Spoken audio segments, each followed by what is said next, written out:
Hey, record loving friends, it's Brian from Tokyo Record Style. I am in Shibuya near Yoyogi Park, and I have a great story for you today. One that I think I'll at least enjoy. I hope you do too.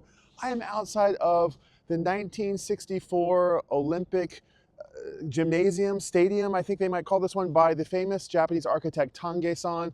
And there is the main stadium is over here in the background, and this one is really spectacular. It's one of Tokyo's most iconic works, and seen from far away, it looks really spectacular, and I hope this perspective gives you a little bit of a sense of it. You need to come and see it for yourself. I'm on a long boulevard that takes us all the way from Shibuya Station all through this little complex, which is NHK, which is the sort of NBC or BBC of Japan, and all the way to Yoyogi Park, which is a big, sprawling, wonderful, beautiful park. And NHK is a giant, semi-private, semi-governmental building where they put on TV and entertainment and all kinds of stuff. It's a very cool cultural part of Tokyo, and the reason that I have brought you here is because something very special happened in this building. Happens in this building all the time, but back in 1989, something happened here that I just learned about, and I'm really excited to share it with you. So, ready to hear this story? It's really cool. So first off to mention, I've got my Amoeba tote bag gifted to me by Harry's Music Room. Thank you so much, Harry, for this bag. I'm putting it into use today for this video, and I've got a bunch of goodies inside that I'm going to share with you, and they're all connected to this story. And it starts with this concert program. Now, I picked this up at Replace Records in Nishi-Ogikubo. I was in this really groovy shop that used to be a bonsai garden, a bonsai shop. And it's a very kind of peculiar place, and a very friendly guy named Kojima-san runs it. And I've had the great privilege to shoot the shop a few times and talk to Kojima-san and photograph the customers and so on. So we've developed a nice little friendship, and a couple of weeks ago, I was taking a friend there for the first time, and as my friend dug through and bought a bunch of records, I of course wanted to buy something. I always feel obliged to buy something from the record shops that I visit, because you got your fingers all over their records, and every time you go through one of these, you're putting a little bit of wear on the records. And just as a ceremonious thank you to the record shop for hosting you, it's nice to, pick up a single, if nothing else. Pick up a little 7-inch, spend $3-5 there or something. And that day, I didn't find anything that was just reaching out to me and saying, take me home, take me home. I crossed this in the bins a couple of times. I thought, oh, that's kind of interesting. I'm a big Lou Reed fan. And this is Lou Reed's program from his highly acclaimed sort of comeback album, a little bit, from 1989, New York. And I thought I knew this record back and forth. I thought it would be a great thing to add to the collection. I'm all in on Lou Reed, giant Velvet Underground fan. And I even had the great privilege to meet Lou Reed, and I've talked about it on my channel before, and you've probably heard the story. I got to meet him, and he signed my copy of Loaded. In fact, I don't have it with me, but I've got a few Lou Reed records with me. Rock and Roll Animal. I've got a few of my own notes on the back. Lou Reed Live, and I mean, just like he's got the aviators, he's got the leather jacket on with the studded and stars. What's this one? Self-titled. This one came from Flash Disc Ranch for 2,500 yen. I see this all the time for $100 now. And another kind of, I forget what's going on this one. Let's see, Lisa Says, Berlin, I Love You, Wild Child. Best of Lou Reed, of course, has Walk on the Wild Side on it. I've had this since I was 19 years old. Transformer, and I probably have a few more buried at home. But when I picked this program up, I was sure that I had New York in the collection. I didn't. And I was very disappointed, and especially when I started thumbing through it, because there was so much interesting stuff in here, and I got absorbed. I got immersed in this, starting with Lou Reed.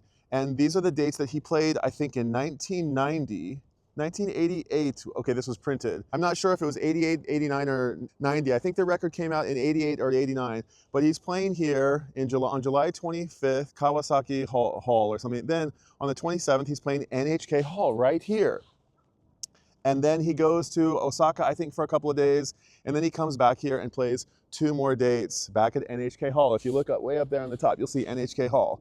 And it's just full of really groovy pictures. I want to show the whole thing off to you. He's got his leather jacket on here. He's got his cool shades, his telly strat. What's he got there? Lou Reed is a poet and musician who enjoys using rock and roll as a vehicle for his ideas.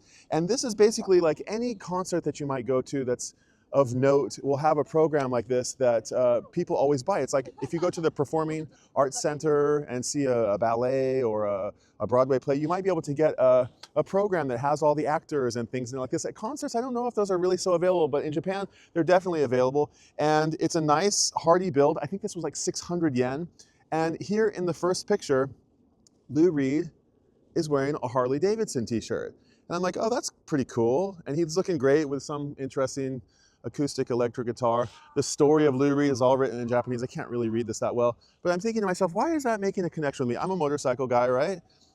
And I remember that Lou Reed is featured in a documentary about Harley Davidsons. I remember this sort of history of American motorcycles, sort of a Ken Burns thing. And one of the sections of it, Lou Reed is talking about his hogs, you know?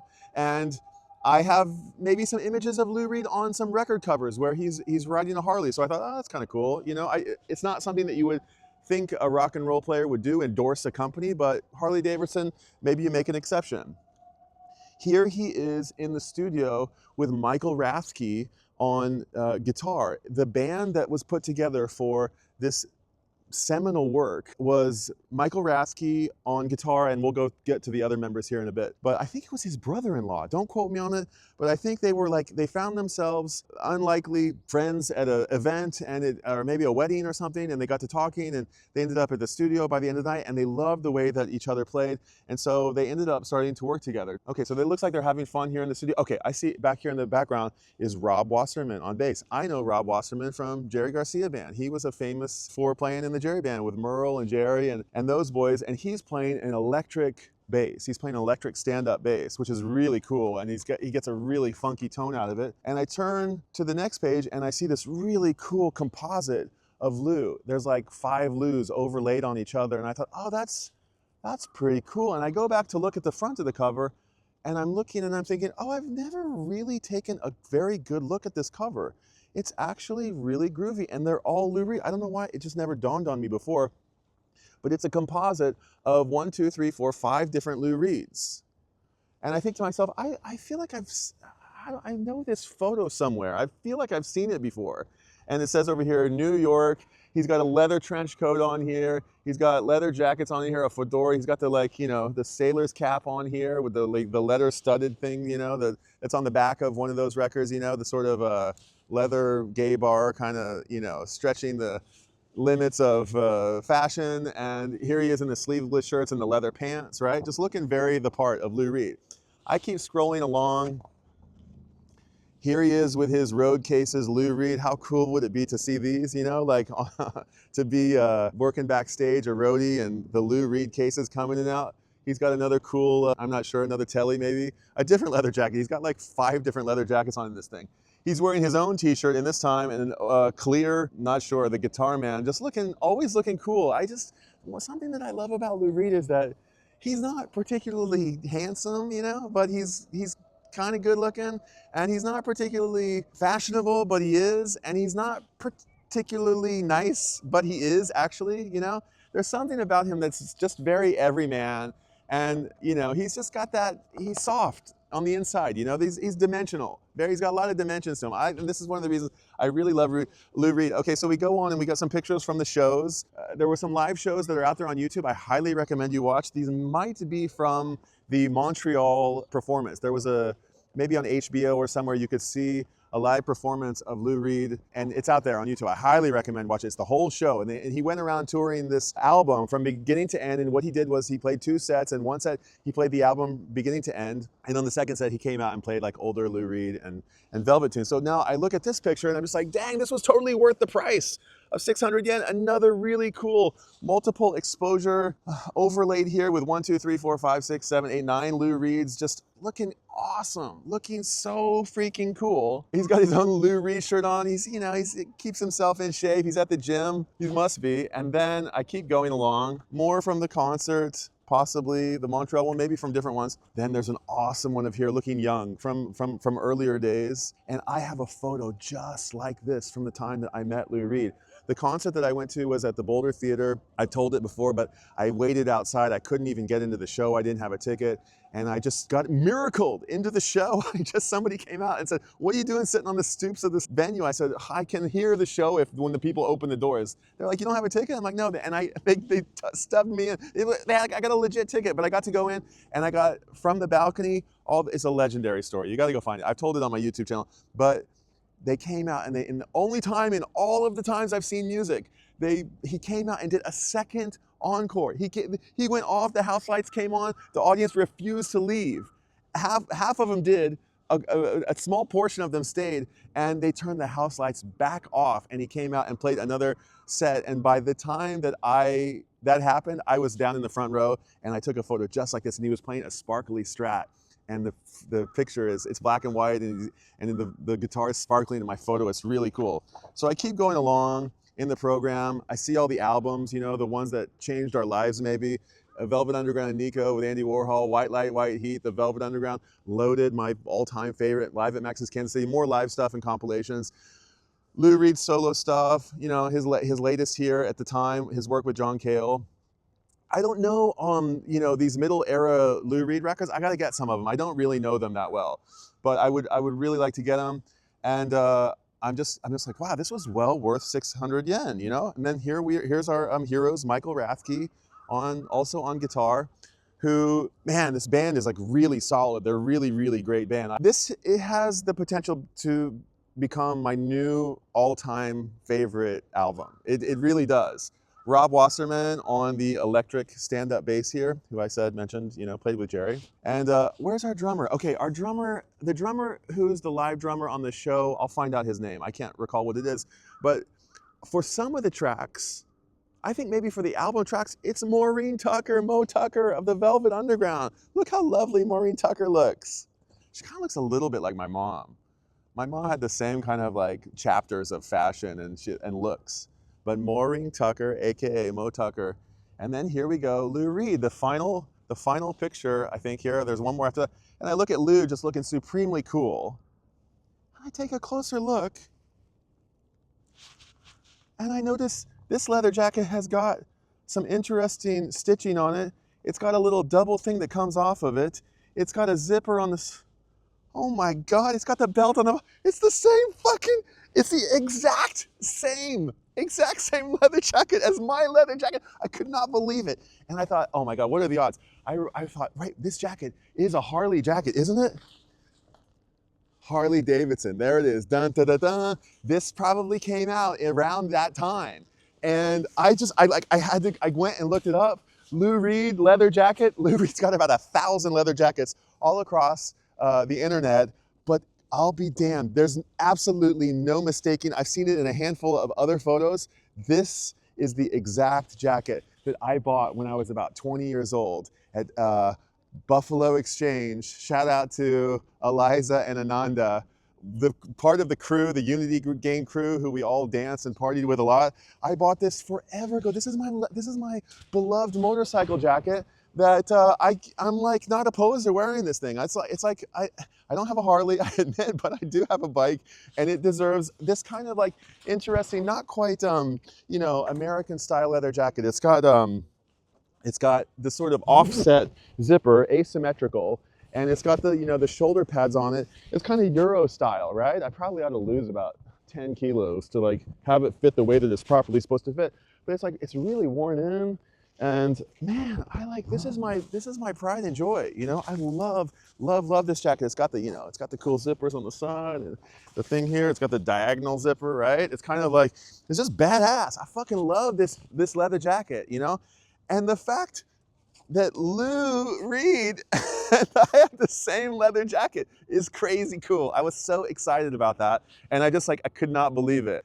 And my hero and I have the same taste in leather jackets. I was very excited about that. One more page here. He's promoting the new album with John Cale and some funny Japanese commercials. And that is the program, right? And I just thought, well, money well spent. I had so much fun going through this, and I thought, oh, I'm gonna go home and listen to my copy of New York right now. And I went home and I went through my Lou Reed records, and I'll be damned, I don't have New York. How do I not have New York? I'm sure I owned it at some point, and I don't know where it went, but I no longer own New York. So I started looking it up, learning about the record. I started looking for a copy of it. I saw that there were a handful of copies. There was, the originals. There was, maybe it got repressed. And then I think for the something anniversary, there was not a box set, but a deluxe kind of deal. And I found one, and it was expensive. It was more than I'd like to pay for records. I didn't need it. I just needed a repress. It's fine. Let me just find one. I kept looking and looking. $50, $40, $60, $30. The deluxe box was like $80. And I was like, and eventually I started researching about this record and listening to it, streaming it, and all the songs. Like, I was just falling hard in love with this record. And the cover, I found out, was inspired by a photographer that I really love, who I think is from Transylvania, a Romanian photographer. I think he basically cut his teeth in Paris, but his name is Brassaï. You guys know about Brassaï? Brassaï was like, if Lou Reed was a photographer, his name would have been Brassai, and he tackled the same subjects that Lou Reed tackled his whole career, but especially in this New York album. The disaffected, the disenfranchised, the downtrodden of society, as well as the high class, And this book called Paris, I immediately went looking for this photo that was inspired by Brassai, this cover. Turns out the photo is called Big Albert's Gang. I'll leave it right here. This is the photo that inspired the cover. And I thought, oh God, I hope one of my Brassai books has that photo in it. And I went digging through my Brassai books, and I found out that this Brassai book has an entire book's worth of, I gotta read it. I've never read it. I got it for the photos, but the first 60% of the book is the story of Brassai and all of the themes that he was interested in. And I need to go do my homework about Brassai. But the photos themselves are really, really great. Let me just show you a couple. Here he is in the park, shooting just I don't know, do we call that a street snap? Just a guy on a bench. Here he is in beautiful Paris. Look at all these tones. Look at this beautiful darkroom work, this lit city street in the foreground, the Eiffel Tower, and this beautiful gradation. This is a scandalous photo. This is like in the 20s or 30s. These are women. They're lesbians. And I think these are men. And this was a gay club that Brassai was photographing, and it's decadent. And you can imagine something similar happening in New York. Here he is again with high society, shooting the theater and, tuxedo life. And I have no idea. But he's also shooting, oh my God, there's so many. I want to show you a few. Oh, there's Picasso. His buddy, he must have been buddies with Pablo Picasso. A couple more if you'll indulge me. Oh, Giacometti, how cool is that, right? I mean, the cool kids, the Dadaists, the real cool cats. And my book is literally falling apart. This is probably a very expensive book. And you can tell, I want to show a couple more. He did nudes, and he painted on top of his photos, which is really cool, something that I've wanted to do for a very long time. Part of my letter writing series is, a chance to sort of flex it's just there. I can't quite put a paintbrush to a pad of paper, but it's something that I want to eventually get to do. This nude is wonderful, and it has inspired a lot of artists. You've seen this photo done by a million different photographers over the years, and it's just, there it is, Brassai. Maybe he was the original, well, I'm sure they've been doing this for centuries, but what's really cool is, oh my God, just look at this. Look at the exposure. Are you guys getting this? Are you seeing that? I mean, I'm sure these prints, this book doesn't do the actual prints justice, but there is so much tone in these photos. There's so much expression. There's so much really beauty. And then this is something else that Brassai was really interested in, graffiti and graffiti art. And I can see, wow, okay, interesting. You know how like Irving Penn, later in his career, he he has an amazing career doing portraits. Later he photographed like still lifes and trash. And I like that Brassai had this other side of him that he photographed, not just the city, street photography, if you will, reportage, lifestyle, but he also had this artistic side where he was interested in more abstract, do we call it? I'm not sure, what do we call graffiti art? I mean, especially this kind, where people are like carving into stone and concrete and, some of it quite dark and brooding.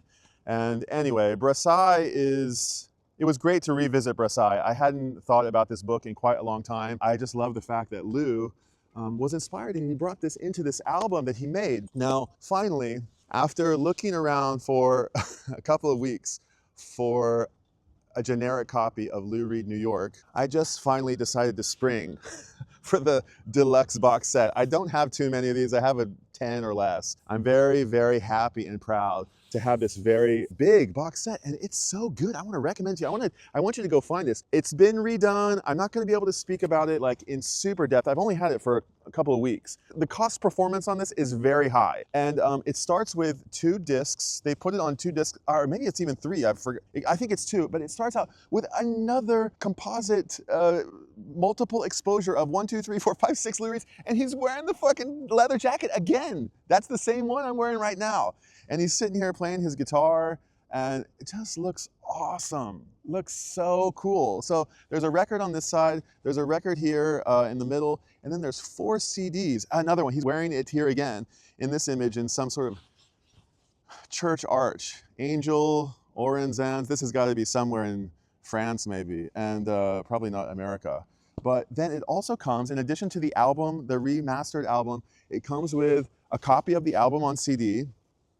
It comes with a live performance. Maybe it might be like a collection. Yeah, it says here, live from the Lou Reed archive. I think it's a collection of like the best, performances across the tour. I don't know how many dates there were, but I've been listening to it like on repeat for quite a long time. It's got a DVD of that concert from Montreal that you can actually check out on YouTube somewhere, but I have the DV and I already watched it once. And it also comes with the works in progress, which I haven't actually listened to yet. So there's still actually discovery to be had in this.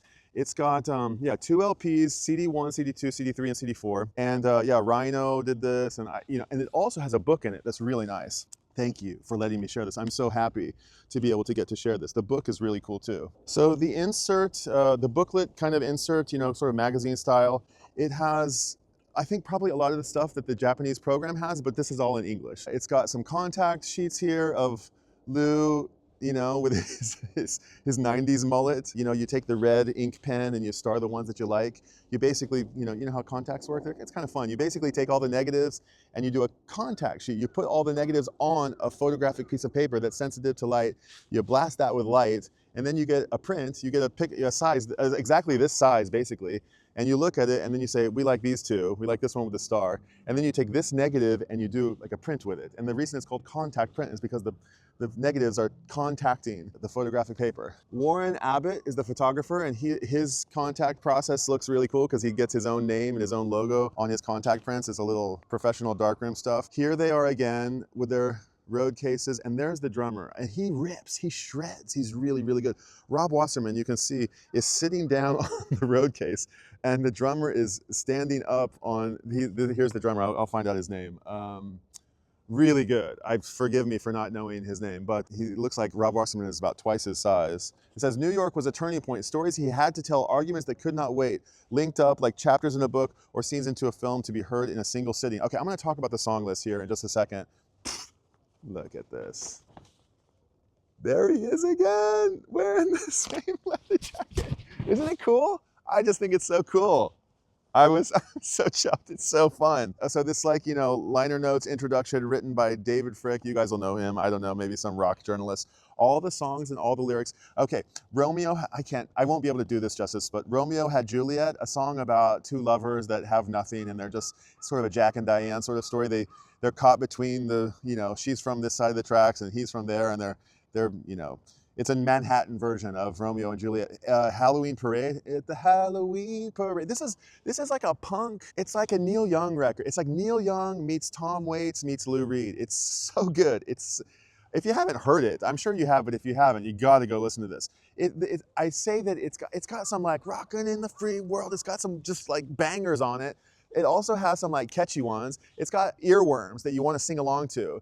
It's got some punk tunes. No Time, No Straw Man. It's great. It's really, from beginning to end, it's solid. There's not a dud on here. Halloween Parade is a song about AIDS and about how people can't go to gather anymore, and Dirty Boulevard, life out on the street. Endless Cycle, what's this one about?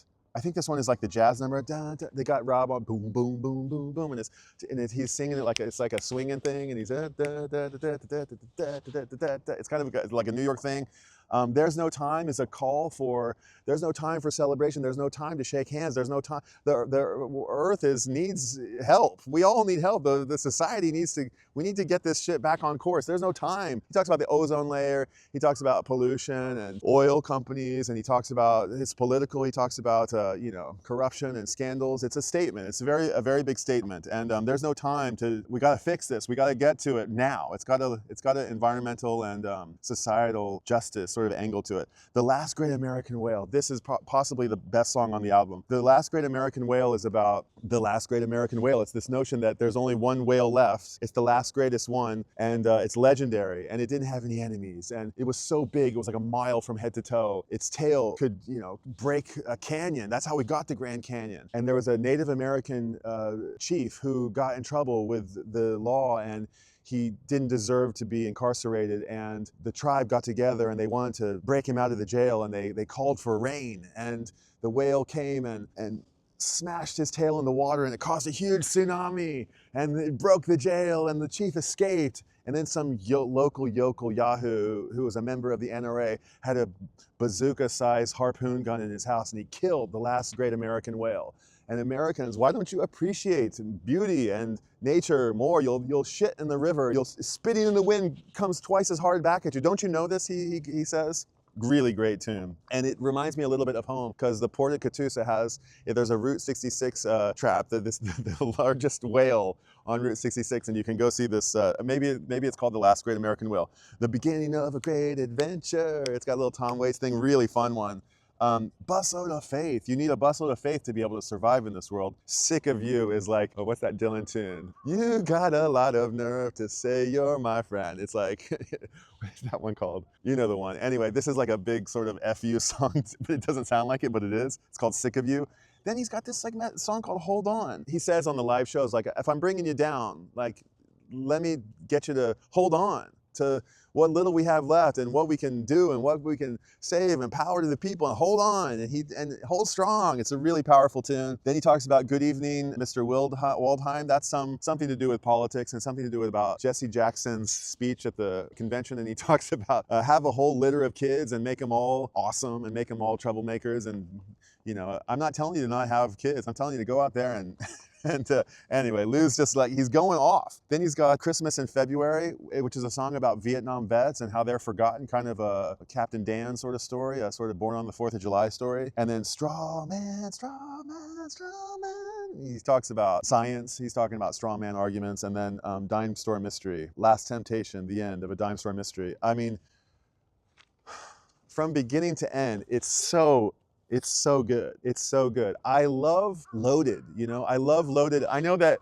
you know, Walk on the Wild Side, you know, you don't know that that song is about Billy Joe never once gave it away. It's all about those characters, you know, and then like you don't know who they are, but then you find out who they are, and you find out that it's not a pretty life. In Loaded, the last tune, you know, Say a Prayer for Jimmy Brown, he ain't got nothing at all. You know, this album is about those who don't got nothing at all. And it's about, you know, those you know, awful conditions of people living in poverty in New York, in the United States of America. And it's just, it's awesome to hear somebody use their talent and just stand up and say their piece. So it's really cool. You see a few more of the archival notes here, and you see the cassettes and track listings, and yeah, in memory of their friends, and just a really awesome album. And if you have the means and you can find a copy, I highly recommend picking up Lou Reed's New York. I thought I knew it. I didn't really know it. I'm glad that I do know it now, and I think it's gonna go to the grave with me. I just love it. I find myself it's visceral. I find myself wanting to sing the songs along when I hear them. They get inside me, and I just absolutely love it. I want to give one last shout out to Replace Records, Kojima-san, who had this in his bins, the program for this, and I'm so glad that it all came together, and that I could come to NHK Hall, where Lou Reed played some 30 years ago, and you know, celebrate my love for Lou Reed, and the fact that we have the same leather jacket. How cool is that? It's just so cool. I'm so stoked about that. Thanks for letting me share. I know it's a little bit of a goofy one, but I hope you can, I hope my passion and love for Lou Reed is my co-pilot, you know? I said, oh my God, like literally, Lou Reed is my God. I fucking love Lou Reed. He's so cool. And he's cool because he's like sweet. Inside, he's a very cool dude, you know? He's like, I saw it when I met him. I saw the edge. He was like, he couldn't be bothered. And then when he came up and he started mixing, I saw the smile on his face. He was a warm, beautiful person on the inside. I am so sure of it. So I'm gonna put all my goods here back in my Amoeba record bag. Thanks again, Harry's Music, once again. And thanks for letting me share my Lou Reed passion with you all. And from NHK Hall, from the National Stadium by Tongay, from Shibuya, NHK Boulevard that goes all the way to Yoyogi Park. It was really fun hanging out. And until next time, I'll see you out there on the boulevard, out there on the dusty boulevard. That's it. I'll see you out there on the dusty boulevard. Bye.